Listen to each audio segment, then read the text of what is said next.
There was once a town in the heart of America where all life seemed to live in harmony with its surroundings. The town lay in the midst of a checkerboard of prosperous farms, with fields of grain and hillsides of orchards, where in spring, white clouds of bloom drifted above the green fields. In autumn, oak and maple and birch set up a blaze of color that flamed and flickered across a backdrop of pines. Then foxes barked in the hills, and deer silently crossed the fields, half hidden in the mists of the fall mornings. Along the roads, laurel, viburnum, and alder, great ferns and wildflowers delighted the traveler's eye through much of the year. Even in winter, the roadsides were places of beauty, where countless birds came to feed on the berries and on the seed heads of the dried weeds rising above the snow. The countryside was, in fact, famous for the abundance and variety of its bird life, and when the flood of migrants was pouring through in spring and fall, people traveled from great distances to observe them. Others came to fish the streams, which flowed clear and cold out of the hills and contained shady pools where trout lay. So it had been from the days many years ago when the first settlers raised their houses, sank their wells, and built their barns. Then a strange blight crept over the area, and everything began to change. Some evil spell had settled on the community.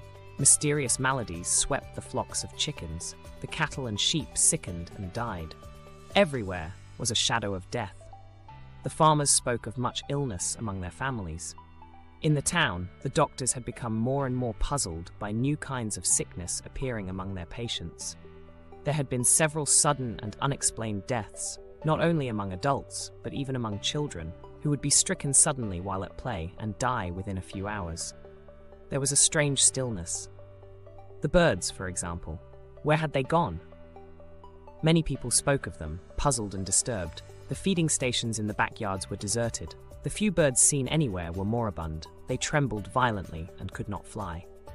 It was a spring without voices. On the mornings that had once throbbed with the dawn chorus of robins, catbirds, doves, jays, wrens, and scores of other bird voices, there was now no sound.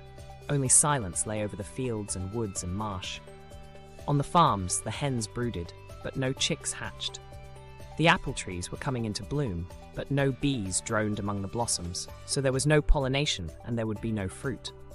The roadsides, once so attractive, were now lined with browned and withered vegetation as though swept by fire. These, too, were silent, deserted by all living things. Even the streams were now lifeless. Anglers no longer visited them, for all the fish had died.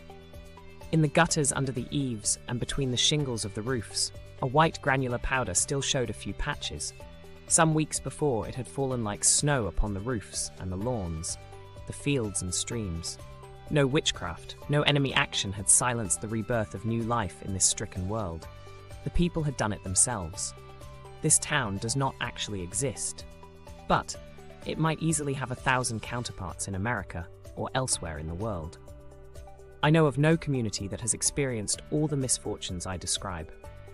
Yet every one of these disasters has actually happened somewhere, and many real communities have already suffered a substantial number of them. A grim spectre has crept upon us almost unnoticed, and this imagined tragedy may easily become a stark reality we all shall know.